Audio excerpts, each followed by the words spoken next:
Hi everyone, my name is Husnain Zia and welcome to my YouTube channel। आज से हम Python series को start कर रहे हैं।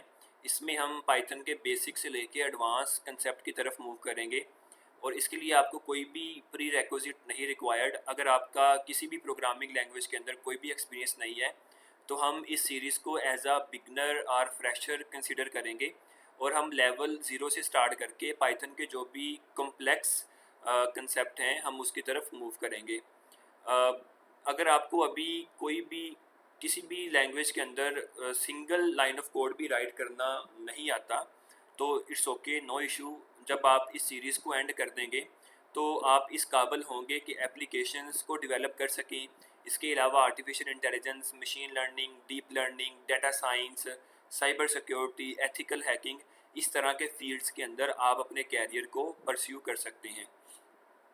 हम पाइथन क्या है, पाइथन का यूजेज क्या है, पाइथन का पोटेंशियल, पाइथन की कैपेबिलिटीज़ और पाइथन कहाँ कहाँ पर इस्तेमाल हो रही है, उन सब जगहों पे जाने से पहले आप, क्योंकि हमने बात की है कि आपको एज अ फ्रेशर या बिगनर कंसिडर कर रही हैं, तो आपके लिए प्रोग्रामिंग क्या है ये जानना सबसे ज़्यादा ज़रूरी है। तो जो सबसे पहला कंसेप्ट हम अपनी इस पूरी सीरीज़ के अंदर जहाँ से हम स्टार्ट करेंगे वो प्रोग्रामिंग है कि प्रोग्रामिंग क्या होती है, प्रोग्रामिंग किन चीज़ों पर कंसिस्ट करती है।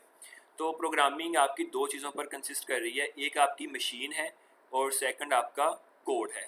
इन दो चीज़ों के ऊपर आपकी प्रोग्रामिंग कंसिस्ट करती है। अब इन दोनों को एक एक करके हम देख लेते हैं। मशीन और कोड पर जाने से पहले आपको दो चीज़ों के बारे में इंफॉर्मेशन होनी चाहिए, एक लो लेवल लैंग्वेज और दूसरी है हाई लेवल लैंग्वेज। सबसे पहले हम लो लेवल को डिस्कस करते हैं, इसके बाद हम हाई लेवल को डिस्कस करते हैं। अगर हम अपनी डेली रूटीन को देखें तो हम किसी न किसी के साथ कम्युनिकेट कर रहे होते हैं, किसी न किसी के साथ कन्वर्सेशन कर रहे होते हैं, किसी आइडियाज़ के ऊपर, किसी प्रॉब्लम के ऊपर, किसी सॉल्यूशन के ऊपर। तो हम कन्वर्सेशन करने के लिए किसी न किसी लैंग्वेज का इस्तेमाल करते हैं। वो लैंग्वेज आपकी इंग्लिश हो सकती है, हिंदी हो सकती है, Punjabi, Urdu, Italian, Arabic, German, वो कोई भी लैंग्वेज आपकी हो सकती है जिसके ज़रिए हम अपने आइडियाज़, प्रॉब्लम्स और सॉल्यूशन एक दूसरे के साथ शेयर करते हैं। इसी तरीके से आपकी मशीन की भी एक लैंग्वेज है जिसके ज़रिए मशीन आपकी आपसे इनपुट लेती है और आपको आउटपुट प्रोवाइड करती है। मशीन जिस तरीके से हम कम्युनिकेट करते हैं, मशीन ऐसे कम्युनिकेट नहीं करती। मशीन इन लैंग्वेज के अंदर कम्युनिकेट नहीं करती, मशीन की अपनी लैंग्वेज है और उसकी लैंग्वेज को हम लो लेवल लैंग्वेज कहते हैं। ये लैंग्वेज नियर टू मशीन होती है, यानी कि मशीन उस लैंग्वेज को बहुत अच्छे से अंडरस्टैंड कर सकता है, ह्यूमन उसको अंडरस्टैंड नहीं कर सकता अच्छे से।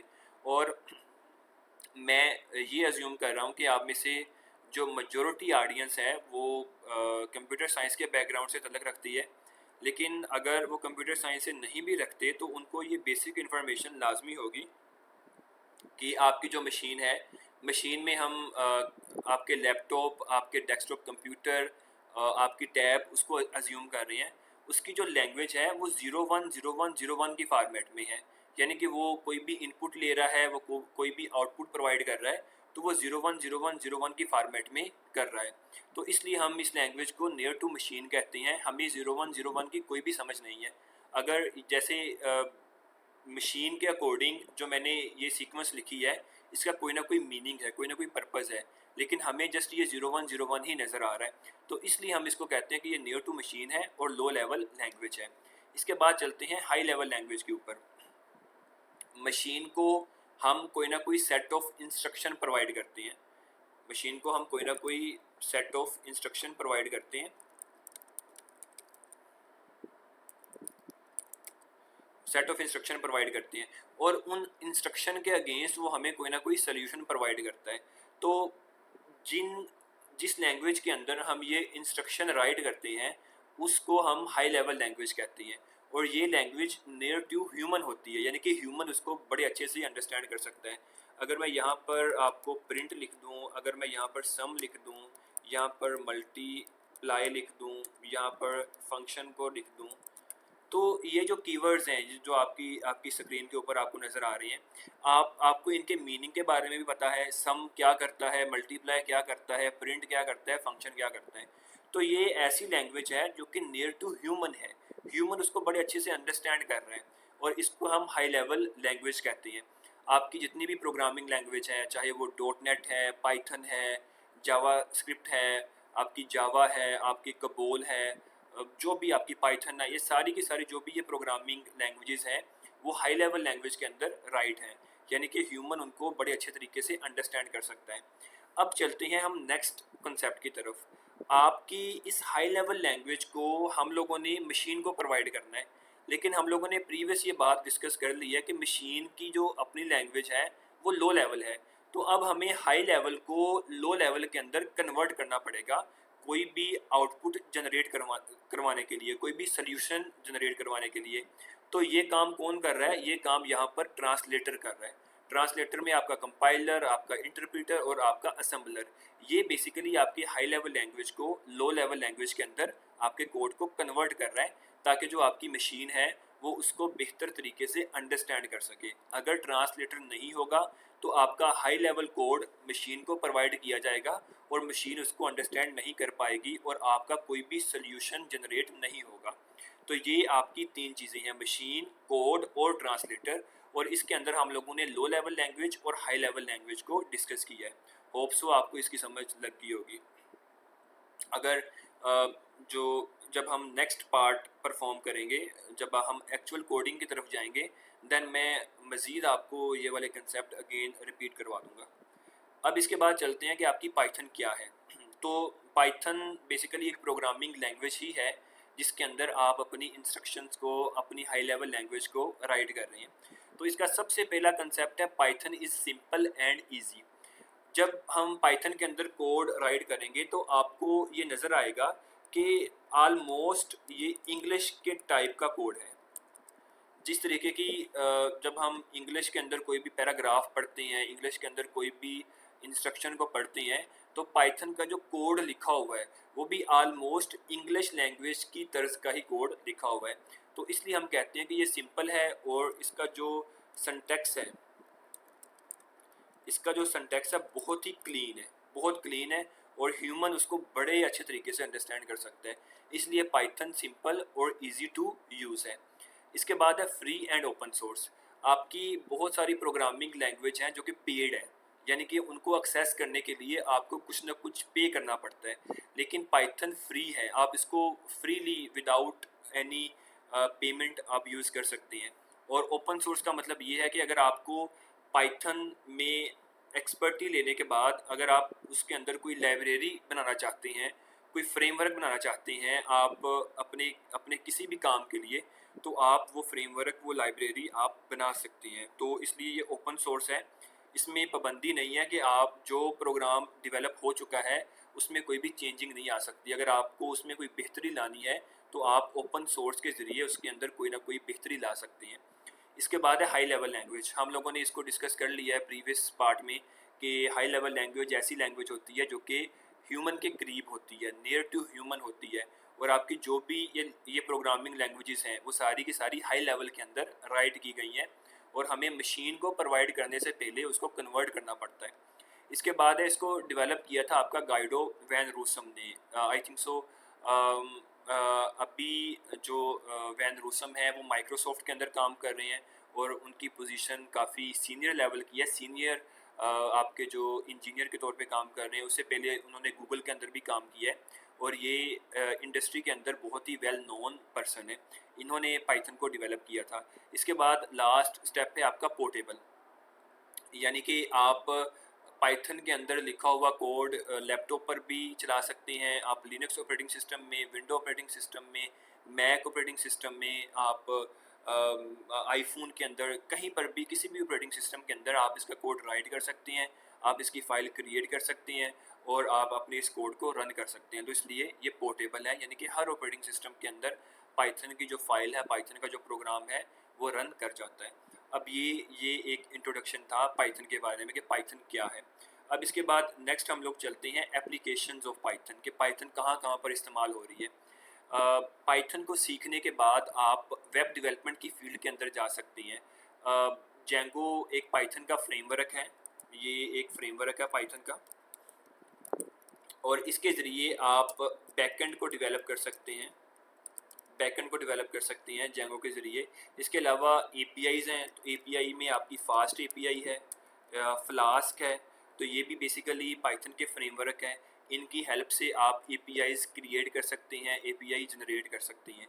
तो जो सबसे पहला इसका यूजेज है वो वेब डेवलपमेंट में बैकएंड के ऊपर जेंगो फ्रेमवर्क, और आप फास्ट एपीआई और फ्लास्क एपीआई की मदद से आप एपीआईज़ को क्रिएट कर सकते हैं, जो कि फ़िलहाल मार्केट के अंदर बहुत वैल्यूएबल चीज़ है, क्योंकि दुनिया नो कोड ऐप्स की तरफ शिफ्ट हो रही है। जितना कोड कम होगा, जितना एपीआईज़ का इस्तेमाल ज़्यादा होगा, उतना ही आपके लिए मार्केट के अंदर कंपटीशन में रहना और अपने कंपटीटर्स को बीट करना आसान हो जाता है। अगर आपको 1000 लाइन ऑफ कोड लिखना पड़ रहा है और इसके बाद आपको एक जस्ट कुछ 10-15 लाइन ऑफ कोड लिख के जस्ट 10-15 लाइन ऑफ कोड लिख के आप इन 10,000 लाइन्स को एक्सेस कर सकते हैं। तो 10 लाइन लिखना आसान है एज़ कम्पेयर टू 1000 लाइन। तो एपीआई बेसिकली यही काम कर रही है कि किसी न किसी की सर्विस को एक्सेस करना। इसके बाद नेक्स्ट है मशीन लर्निंग, डीप लर्निंग और आर्टिफिशियल इंटेलिजेंस। आप कुछ भी ओपन कर लें, Facebook, YouTube, Netflix, Instagram, movies, कुछ भी ओपन कर लें, वहाँ पर आपको इनमें से कोई एक ना एक वर्ड लाजमी किसी न किसी से सुनने को मिलता है। इसके अलावा डेली बेसिस पे डेली लाइफ के अंदर भी आप machine learning, deep learning, AI, chat GPT, AGI, इन इस तरह के जो अल्फाज हैं वो आपको सुनने को मिल रही हैं। फ़िलहाल हम बेसिकली एआई के एरा में अपनी लाइफ को गुजार रही हैं, एआई मार्केट में बूम कर रहे हैं। तो Python, machine learning, deep learning और एआई की जो बेस है वो आपकी पाइथन है। जो बेस है इसकी वो पाइथन है आपकी। पाइथन के बगैर आप मशीन लर्निंग, डीप लर्निंग और एआई की फील्ड में नहीं जा सकते। पाइथन की इम्पोर्टेंस का अंदाज़ा आप इस बात से ही लगा लें। जो भी कोड राइट करते हैं आप machine learning, deep learning, AI, chat GPT, AGI के लिए, तो वो पाइथन के अंदर राइट होता है। इसके बाद आपका डाटा साइंस है। अगर आपके पास 1 लाख 1 लाख आपके पास किसी भी चीज़ का डाटा है, चाहे वो किसी हॉस्पिटल के अंदर पेशेंट्स का डाटा है, चाहे वो किसी यूनिवर्सिटी के अंदर स्टूडेंट का डाटा है, तो एक ह्यूमन के लिए ये 1000 डाटा को मैनेज करना, उसमें से चीज़ों को निकालना बहुत मुश्किल हो जाता है। लेकिन अगर हम इसी डाटे को डाटा साइंस की मदद से, अगर इसमें से हम फीचर्स को सिलेक्ट कर लें, जो भी इम्पोर्टेंट फीचर्स हैं उनको सिलेक्ट कर लें, और ये सारे का सारा डाटा अगर हम अपने इन मशीन लर्निंग, डीप लर्निंग या एआई मॉडल को दे दें, और वो उधर से हमें जो भी चीज़ें रिक्वायर्ड हैं वो हमें प्रोवाइड कर सकता है। तो डाटा साइंस की मदद से हम बहुत बड़े डाटा सेट को हम बहुत ही स्मॉलर पॉइंट्स के अंदर डिवाइड कर सकते हैं। तो डाटा साइंस की फील्ड के अंदर जाने के लिए भी आपको पाइथन रिक्वायर्ड होगी। इसके अलावा ऑटोमेशन है, यानी कि अगर आपको 200 लोगों को अगर आपने ईमेल सेंड करनी है, तो इसके लिए आपको उन 200 लोगों के इनबॉक्स में जाना पड़ेगा, या उनको आपको सिलेक्ट करना पड़ेगा, सिलेक्ट करके आप ईमेल सेंड कर पाएंगे। लेकिन अगर आपने कोई भी एक बोट क्रिएट कर लिया है और उस बोट की ये रिस्पॉन्सिबिलिटी है कि उसने मेल सेंड करनी है, तो चाहे अभी आपके 2 लाख भी लोगों को आपने सेंड करना है, तो आप बहुत आसानी से, आपका जो बोट है वो सेकंड के अंदर ईमेल सेंड कर देगा। लेकिन आपके लिए 2 लाख लोगों को मेल सेंड करना बहुत बड़ा टास्क है, बहुत ही कम्प्लेक्स टास्क होगा। तो इस तरीके से पाइथन की मदद से आप अपनी जो डेली लाइफ की एक्टिविटीज़ हैं, जो भी आपके टास्क हैं, आप उनको ऑटोमेट कर सकते हैं, आप उनको आसान कर सकती हैं। इसके अलावा गेम्स डेवलपमेंट के अंदर भी पाइथन का इस्तेमाल हो रहा है। डेस्कटॉप एप्लीकेशन, पाइथन के अंदर एक लाइब्रेरी टिंकर नाम की है, टिंकर, उस लाइब्रेरी की मदद से आप डेस्कटॉप एप्लीकेशंस भी डेवलप कर सकते हैं, आप इंटरफेसेस भी डेवलप कर सकते हैं। इसके अलावा साइबर सिक्योरिटी के अंदर भी आप एथिकल हैकिंग, जो आपकी एथिकल हैकिंग है, वहाँ पर भी आपको पाइथन की ज़रूरत है, पाइथन प्रोग्रामिंग लैंग्वेज की ज़रूरत है। अगर मैं पाइथन बेसिकली आपकी जितनी भी बड़ी टेक कंपनीज़ हैं, अगर मैं बात करूँ गूगल की, अगर मैं नेटफ्लिक्स की बात करूँ अगर मैं इंस्टाग्राम की बात करूं, तो ये जो टेक कंपनीज़ हैं वो किसी ना किसी सूरत में पाइथन को इस्तेमाल कर रही हैं। गूगल का जो सर्च सिस्टम है वो पाइथन के ऊपर बेस करता है। नेटफ्लिक्स का जो रिकमेंडेशन सिस्टम है जो भी चीज़ें जब आप किसी भी कोई भी एक वीडियो देखते हैं तो आपको बाद में उस तरह की वीडियोस सुजेस्ट होनी शुरू हो जाती हैं। तो ये सारी की सारी चीज़ें आपका एक रिकमेंडेशन सिस्टम कहलाता है, रिकमेंडेशन सिस्टम। तो जो आपका ये रिकमेंडेशन सिस्टम है ये भी पाइथन के ऊपर बेस करता है, और इंस्टाग्राम का जो भी बैकएंड है वो सारे का सारा पाइथन के ऊपर डेवलप किया गया है। तो यहाँ से हम पाइथन की इम्पोर्टेंस और इसकी एप्लीकेशंस और इसके यूजेज का या इसकी पावर का अंदाज़ा लगा सकते हैं कि बड़ी टेक कंपनीज़ के अंदर पाइथन मेजर पार्ट के तौर पे इस्तेमाल हो रही है। तो ये बेसिकली पाइथन का एक इंट्रोडक्टरी लेक्चर था। हम नेक्स्ट लेक्चर के अंदर किस तरह पाइथन के अंदर प्रोग्राम राइट कर सकते हैं, वेरिएबल्स क्रिएट कर सकते हैं, इसमें डाटा टाइप्स क्या होती है, ऑपरेटर्स क्या होती हैं, और हम कंप्लीट पाइथन की जो प्रोग्रामिंग है उसको हम लोग डिस्कस करेंगे। तो होप सो आपको जो पाइथन का ये इंट्रोडक्टरी पार्ट है उसमें कुछ ना कुछ यूज़फुल इंफॉर्मेशन मिली होगी। तो नेक्स्ट वीडियो के अंदर हम मुलाकात करते हैं पाइथन की एक्चुअल कोडिंग के साथ।